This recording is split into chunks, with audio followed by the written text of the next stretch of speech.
Tutakapotumia kipindi hichi vibaya, ndugu zangu, hali zetu zitaendelea kudhoofika.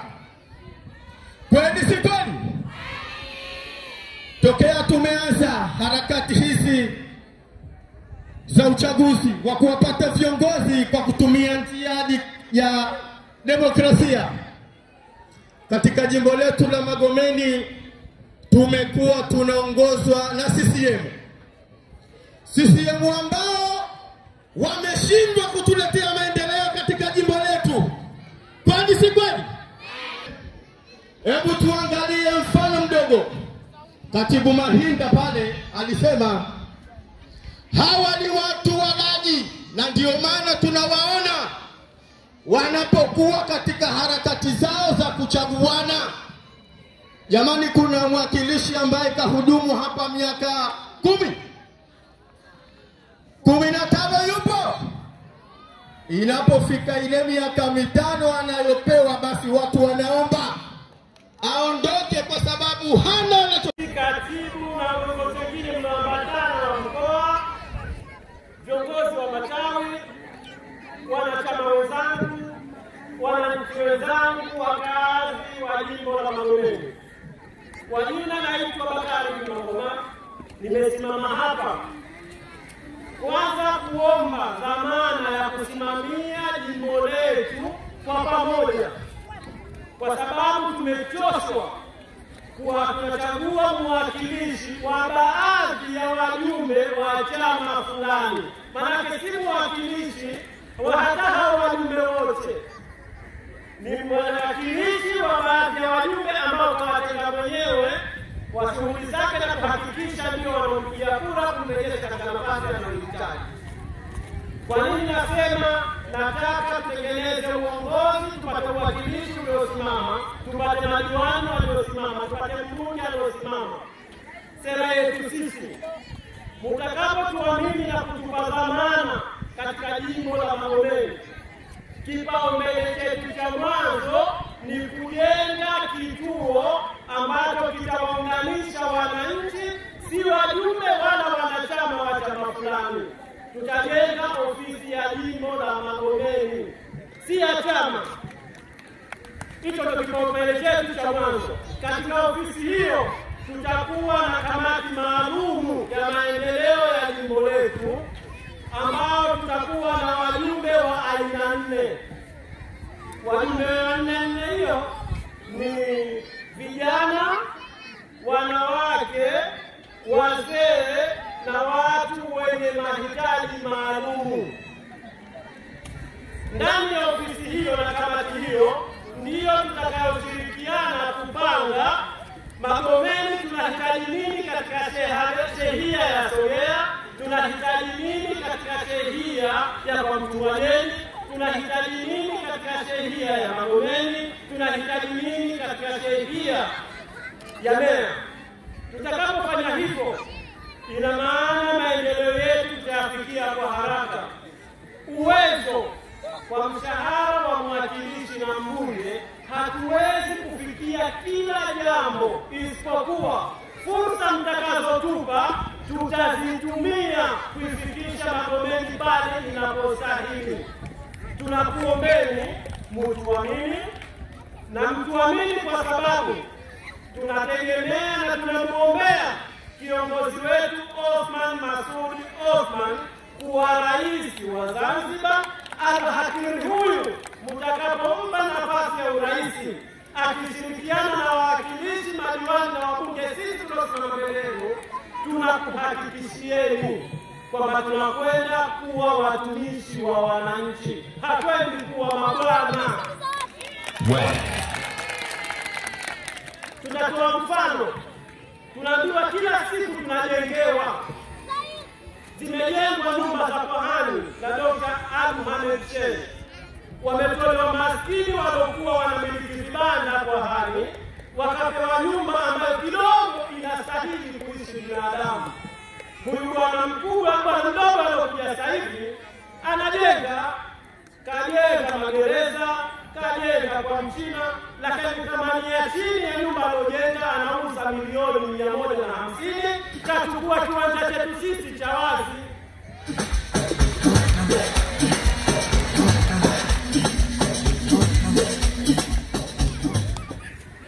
Tunazungumzia suala la vijana. Magomeni tulikuwa tunaingia kuwa na viwanja vingi vya michezo na timu nyingi. Kwa mfano hapa tulipokuwepo palikuwa na timu inaitwa Leba. Ilikuwa nzuri, ilikuwa ni kituo kizuri kwa vijana, kinalea vijana, kinatoa vipaji. Sasa hivi hata magoli hapana ukiachana na timu. Tulikuwa na timu ya Mzalendo.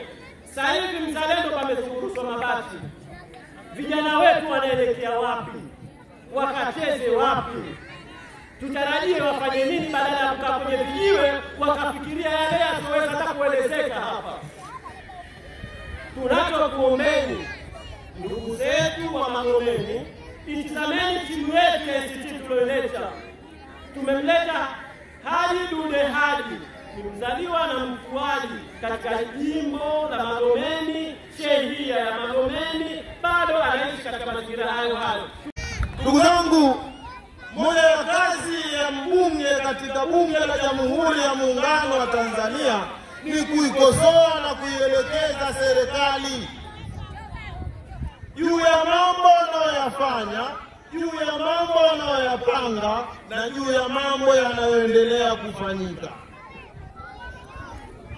Leo hii Wazanzibari tumekuwa tunalalamika katika mambo lukuki, mambo ambayo tungepata mbunge ambaye anaweza kutusemea sisi kama Wazanzibari, au mwakilishi ambaye anaweza kusema jambo kwa sauti ya wananchi.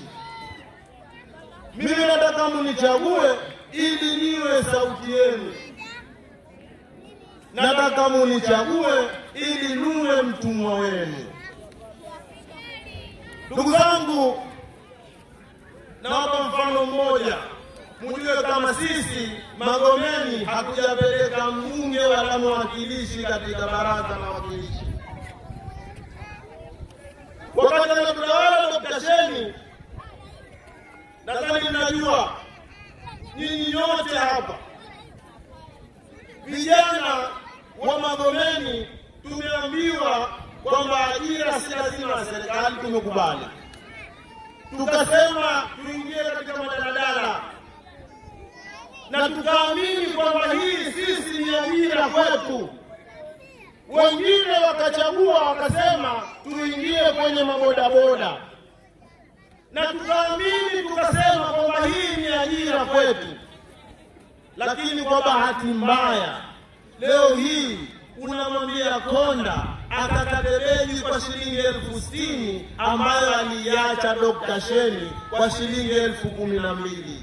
Hawa watu wako tayari kututetea au wanataka kuchukua mishahara waondoke? Fire baby, fire baby. Tumeaminishwa kwamba tukiwa tunafanya hicho kitu ambacho wao wanakitangaza, utalii, tumekubali. Sisi tumeingia katika utalii. Watu wa Magomeni, kuna alonunua private haya, kuna alonunua hichi. Almuhimu kile kitu ambacho wanatuambia wao, utalii ndo sasa kitu, utalii ndo sasa ndio kitega uchumi cha nchi. Tumekubali. Lakini alipoiacha Dr. Sheni, snorkeling ni shilingi 6,000. Leo nampeleka mgeni kwenye snorkeling, unaambiwa utoe $10. Je, hawa wametuzalishia ajira, wametufungia ajira?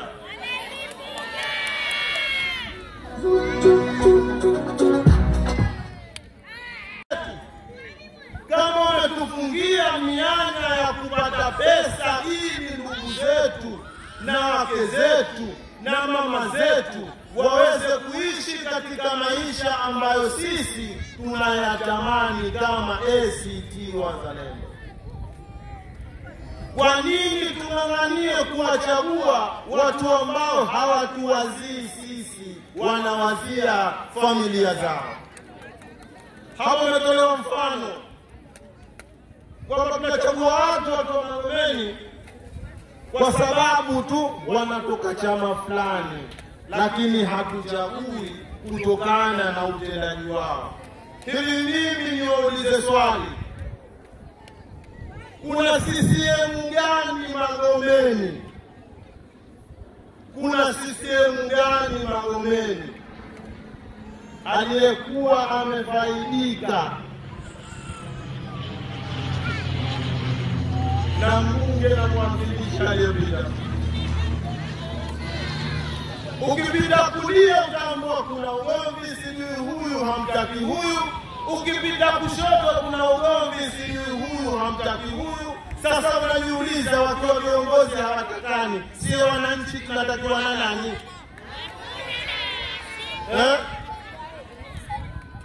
Ndugu zangu, wenzetu wameleta candidate wao, walipopata wanawajua wenye wao, na wamepita michakato ya wenye wao. Na sisi ACT Wazalendo tumeleta candidate wetu. Mimi naitwa Haji Dule Haji, nagombea ubunge. Kuna mwenzangu anaitwa Bakari Juma Omar, anagombea uwakilishi. Kuna madiwani wawili nao wanagombea wadi hizi mbili. Lakini pia tumemleta Mheshimiwa Osman Masudi Osman kuja kuitaka Zanzibar yenye mamlaka kamili. Mtu ambaye ametangaza hadharani kwa sauti iliyokuwa ya usahihi kwamba mfanyakazi wa kiwango wa daraja ya chini atapewa milioni 1. Tupandishia sote wananchi kodi kwa kubomoa nyumba zetu wamezidi. Atapewa milioni 1. Imekuwa kero kwa CCM kwamba Mheshimiwa Osman katangaza milioni 1. Sisi tumetangaza milioni 1, wewe tangaza 2, ndio mambo.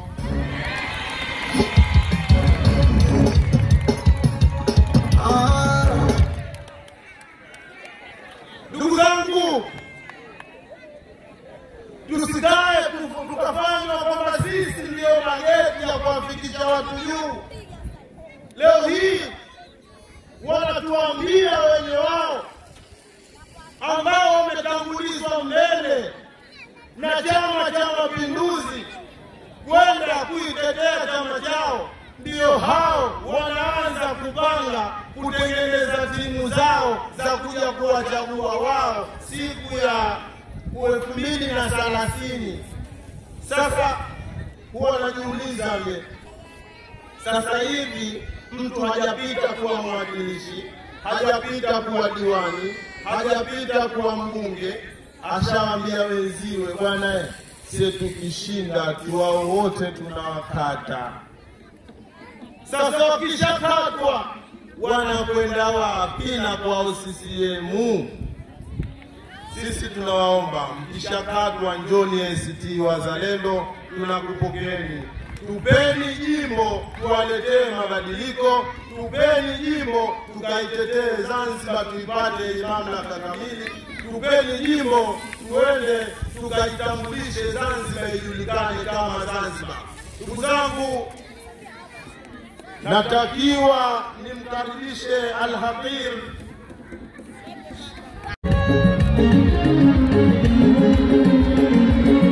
Sisi mamlaka yaliyokamili, kwa hilo Wazanzibari hatuna muhali.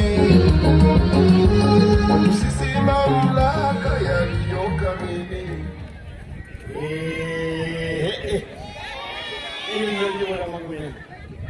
ACT Wazalendo, mabadiliko ya wazi, safari. Salamu alaikum. Hamjambo watu wasogea, watu wa Magomeni, nakwamea wazima nyote. Mimi baada kusema hawa wasemeni hivyo la kusema Nipo na kusema, basi mimi nataka niseme machache kwanza. Machache sana kabisa. Mwenyezi Mungu kakuleteni vijana hao. Yasir, Sharifu, Bakari na Dude. Awape nguvu, awape umri. Hawa wataleta mabadiliko katika Magomeni na katika nchi yetu ya Zanzibar. Nchi haipo. Hii nchi haipo.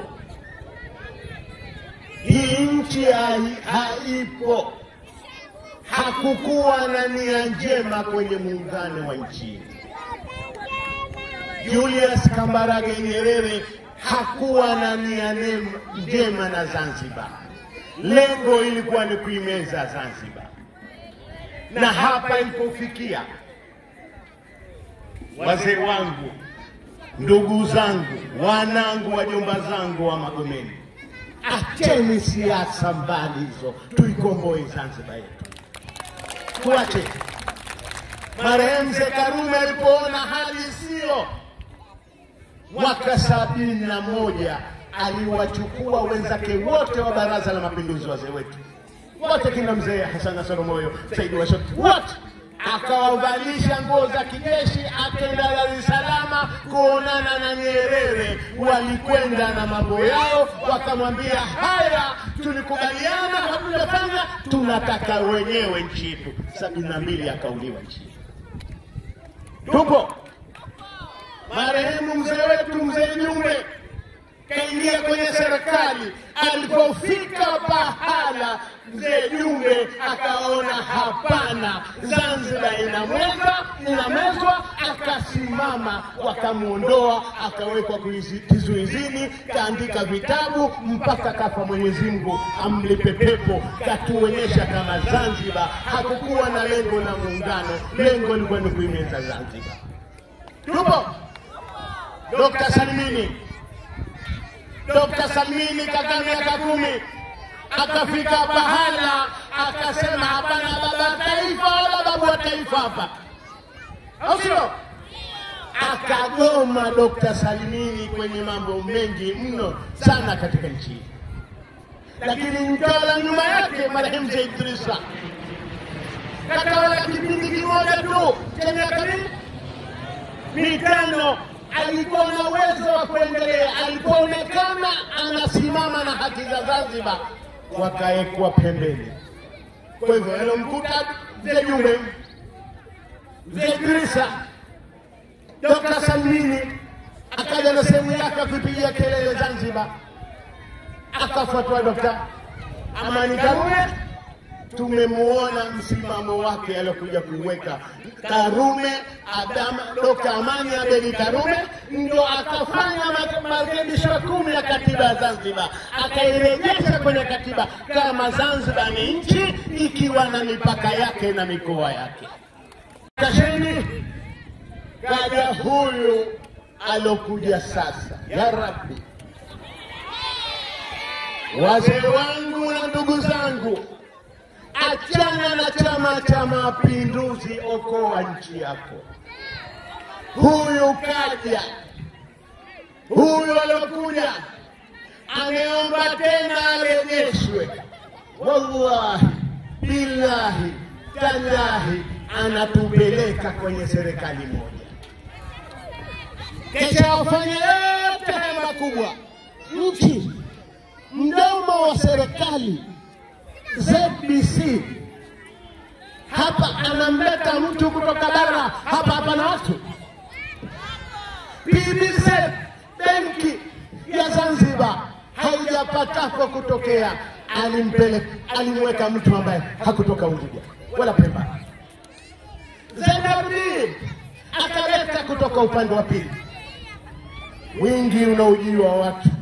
Leo kwa mara mwanzo tunashuhudia Wamasai wanatambuliwa Ngorongoro, eti wana vitambulisho na kumpiga kura nchi. Hapigi Masai kura kwenye nchi hapa. Sasa ndugu zangu wa Magomeni, tunusuru hii Zanzibar, tuinusuru hii Zanzibar yetu ya hawa na wale. Oha, oha, tuinusuru nchi. Inataka kunusuriwa, na kunusuriwa kwake ni tarehe 29 Oktoba. Wacha kama unamchukia Othman, wacha kama unamchukia ACT, sema hapana. Othman Masoud Othman alisimama kwenye bunge la katiba akakataa kuuzwa kwa Zanzibar. Hussein Ali Hassan Mwinyi alikuwa mbunge kwa hani, yumo ndani ya bunge la katiba, akakaa kitako. Othman akabebwa juu kwa juu, nchi imenusurika kwa nguvu za Othman Masoud.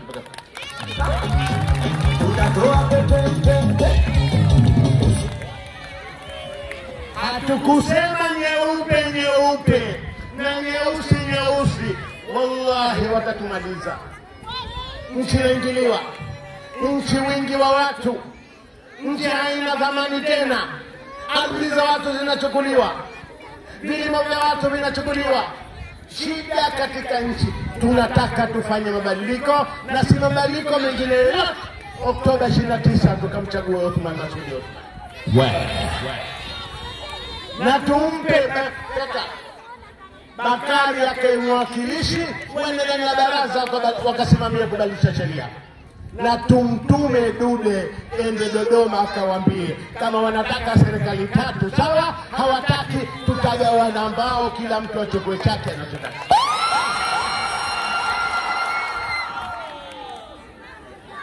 Tumeelewana? Tumefahamiana? Tumeelewana? Tuwache maisha gani ya tunaishi? Nani ana milioni 3 kwa siku? Yupo ana milioni 3 kwa siku? Hakuna.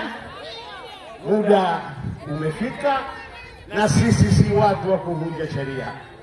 Namwombea kura Othman Masoud Othman, mtampa? Mikono juu. Namwombea kura Diwani Yasir, mtampa? Namwombea kura Diwani Sharifu, mtampa? Mwakilishi Deka, mtampa? Na mbunge je super mbunge Dude, mtampa? Ikataeni CCM si chama kwa Wazanzibari, ni laana. Asanteni sana kwa kusikiliza.